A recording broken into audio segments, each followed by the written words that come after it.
Hi, so today I'm going to show you how to install or replace the ink cartridge in your HP DeskJet Ink Advantage 3835 printer. So this is a demonstration video.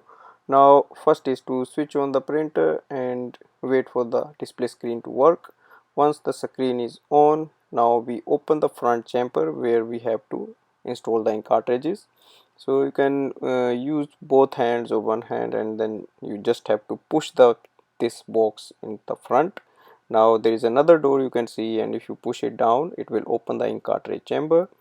Now once it comes to the middle, now if you have old ink cartridges there, you can just press them down, it will come out. And now to install, press it in and push it inwards, it will lock itself. So you have to do it for both black and ink cartridge. Match the color, cartridge goes to the color side and black goes to the black side. So push it in and little bit upwards. Now close the chamber, and if your printer prints a printer alignment sheet, then you can scan that sheet on the top of the scanner. Otherwise you are just ready to use it. Thanks for watching.